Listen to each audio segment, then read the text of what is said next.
A gente estava falando de trânsito agora, 2h50, e esse vai continuar sendo o assunto, mas tem uma pesquisa da Unicamp, né, um dossiê que expõe dados alarmantes sobre a situação dos motoboys, né? A gente está no trânsito, às vezes o motoboy passa buzinando no corredor, às vezes ele faz uma curva em cima da gente, e nós que somos motoristas de veículos, né, de carros, no qual eu me incluo, a gente fica meio assustado com o comportamento dos profissionais que trabalham com as motos. Mas a Unicamp fez uma outra situação.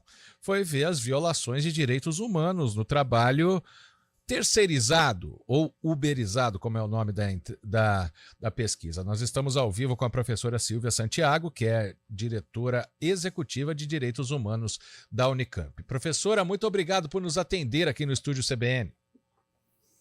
Prazer meu, Guarizo. Boa tarde a você e a todos. Estava falando aqui, né? Muitas vezes o motociclista, e principalmente quando a gente vê com as mochilas da entrega, que eles têm prazo, né? Que eles têm tempo para pegar outra para ganhar um pouco mais, muitas vezes o motorista acaba se irritando com eles, mas a vida deles é muito difícil também, né? É o que esse estudo trouxe. Isso, Guarizo, eu diria que é uma categoria muito valente, muito necessária, muito comprometida com sua atividade, né? Tanto que, como você está falando, às vezes eles se arriscam para que as mercadorias cheguem no horário, e o que a gente percebeu é que esse compromisso que eles têm com a atividade acaba levando a um estresse muito grande no trabalho e um estresse que se reflete na saúde deles. Isso foi resumidamente o que a gente encontrou. Bom, quando a gente fala de trânsito, né, já fizemos até reportagens aqui anteriormente, muita gente se irrita no trânsito, tem o que buzina, tem o que xinga, e aí a gente não pensa, quer dizer, a gente acaba pensando no estresse que existe no momento que você está trafegando. Para essas pessoas que têm o transporte, né, a motocicleta como um objeto de trabalho, com esses prazos, né, sem uma situação definida, por exemplo, de contrato em carteira, né, não sabendo quanto vai ganhar no fim do mês. Isso também acaba tendo reflexo na saúde física e mental deles, professor? Certamente. Para você fazer um cálculo, assim, em linhas gerais, a gente achou até que eles fossem ser mais jovens. Não são tão jovens assim, mas são, na sua maioria, homens, né? 90% dos 200 que a gente fez a ação de saúde são homens, são do sexo masculino, e em torno de 52% deles tem entre 30 e 49 anos, quer dizer, mais da metade. Eles não são assim tão jovens, né? Mas, ao mesmo tempo, são pessoas, na grande, enorme maioria, assim, em torno de 80%, 85%, tem abaixo de 50 anos. Então, não seria esperado, por exemplo, que a gente achasse o que a gente achou, os níveis de medida de pressão arterial alterada. Então, nós recolhemos, né, nós identificamos 44% desses homens jovens com medida de pressão arterial alterada, vamos dizer, na cadeia toda de estresse, esse talvez seja já lá mais para o final, né, os efeitos para o organismo, né, dessa situação de trabalho, que pressupõe jornadas muito longas diárias, uma quantidade grande deles, mais de 40%, trabalhando 7 dias por semana, né, com longas jornadas diárias, poucas horas de sono, Guarizo. A gente chegou a ter um quarto deles, 25%, que dormem até 5 horas por noite, depois de jornadas extensivas. E se você perceber, Guarizo, a gente tem reclamado muito do tempo, né?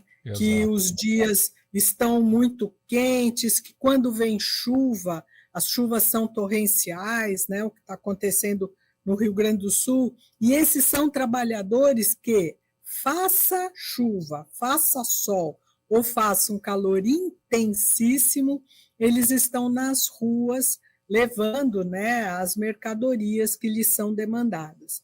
Então, também por conta disso, esse é um outro estresse, né, um estresse climático, que leva a muita desidratação, né, e também uma alimentação muito irregular que eles têm.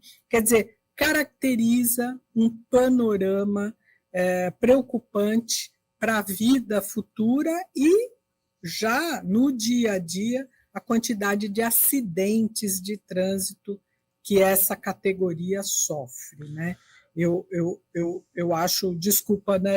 Eu sei que talvez você queira falar sobre isso, e eu acho que você deva ter visto sobre isso, né? Não, exato. Eu estou lendo aqui a pesquisa, tem uma foto, né, de eles descansando num local qualquer, né? Um deitado na moto, o outro está em cima de uma espécie de banco de praça.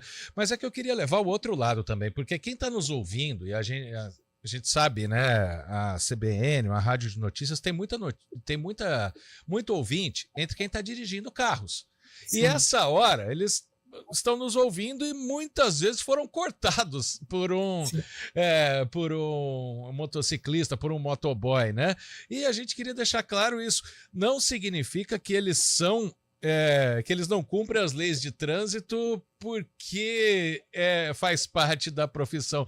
Muitas vezes pelo estresse mesmo, né? Talvez se ele cumprir o horário, ele vai ter menos entrega, né? Eu conto um caso meu específico, um dia de chuva, que um carro parou, né, na placa do pare, o motociclista passou, eu não atropelei ele por 1 centímetro, porque consegui frear. Então, muitas vezes, eles passam da lei de trânsito, eles não respeitam o sinal vermelho, e aí a gente tem que fazer um paralelo também, que não é porque eles estão estressados que eles teriam que agir dessa forma. A lei de trânsito é para todos, né?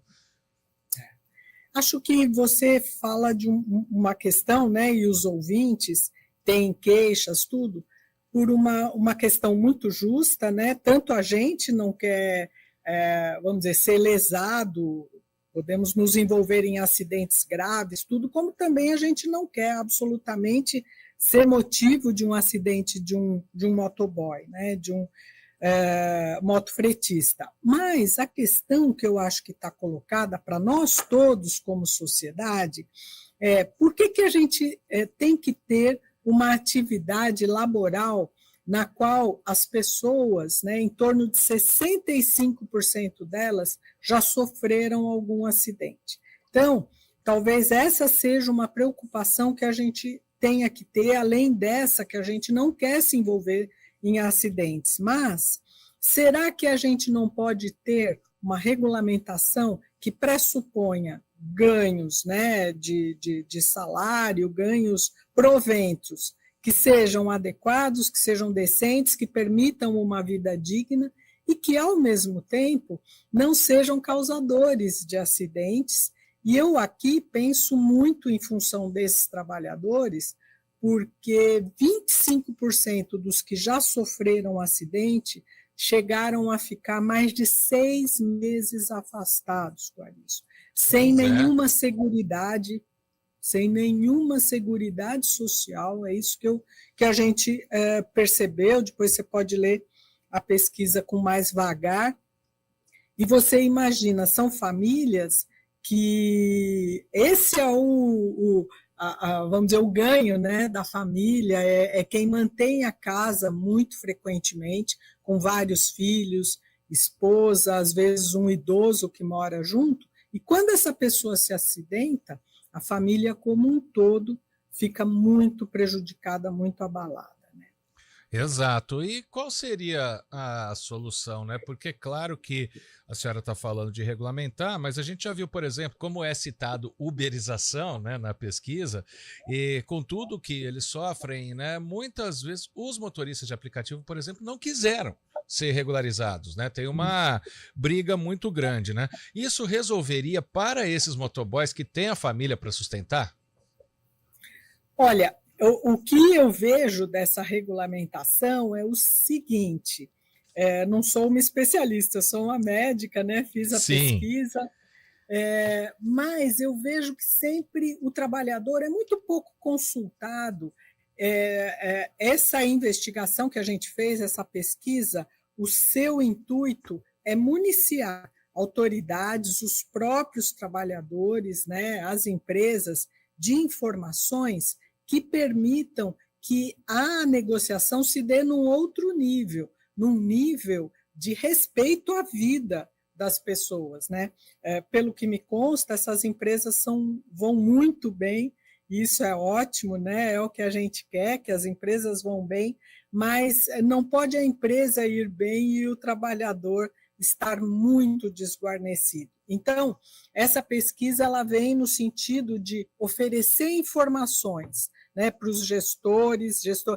Eu queria salientar aqui, Guarizo, que o que nós percebemos é que essa atividade de risco, ela vamos dizer assim, bancada, no final de contas, por nós, sociedade como um todo. Por quê? Porque somos nós que bancamos o SUS, e o SUS é o grande alento, né, que esses trabalhadores têm quando se acidentam. Então, perfeito, esses acidentes, eles são cuidados no âmbito do SUS, que é uma política pública. Então, acho que nós, enquanto sociedade, precisamos, vamos dizer assim, não agravar isso, e os trabalhadores precisarem ter uma voz mais potente na mesa de negociação. Ninguém quer o mal para si próprio, você há de convir, né? Sim, Se os trabalhadores saíram da mesa de negociação, é porque eles não se sentiram contemplados nas negociações. E perfeito, oxalá que uma investigação desse tipo possa ajudar a todos, né, a tornar esse prato de negociações mais equânime. Só para fechar, né, como médica, esse número chamou muita atenção, da pressão, como a senhora citou, 44%, desidratação, né, ou a pouca água que eles bebem. Uma espécie de check-up, por exemplo, porque esses números aqui foram feitos numa pesquisa. Se eles tiverem um acompanhamento da saúde, pode melhorar? Eu vejo que a saúde pode ter uma função preventiva. Você tem toda a razão. Então, se a gente pudesse ter periodicamente contato com esses trabalhadores, né, eles não vão precisar de grandes investimentos, porque, como eu te disse, ainda são jovens.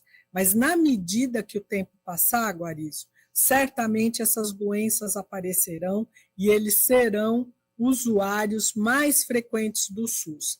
Quer dizer, melhorar as condições de trabalho, fazer esses check-ups, como você fala, periodicamente, eu acho que ajudaria, né, o SUS como um todo e certamente os trabalhadores a evitarem acidentes, né, e a cuidarem melhor de sua saúde. Mas eu volto a dizer, isso daí não é uma questão do indivíduo, é uma questão do tipo de trabalho, da natureza do trabalho. E eu acho que é isso que nós precisamos, né, transformar um pouco. Será que esse trabalho pode ser mais afável ao trabalhador, de forma que ele não se acidente e que ele não adoeça? Então, não vamos pôr a culpa no trabalhador, né, mas vamos pensar no conjunto qual seria a organização desse trabalho que valeria a pena a sociedade apostar de forma a preservar sua força de trabalho, né? Excelente, todos os lados colocados aqui, muito interessante essa pesquisa e essa discussão. Professora Silvia Santiago, diretora executiva de Direitos Humanos da Unicamp, muito obrigado por nos atender, professora, uma boa tarde. Boa tarde a todos, estamos à disposição. É um prazer. 3 e 4.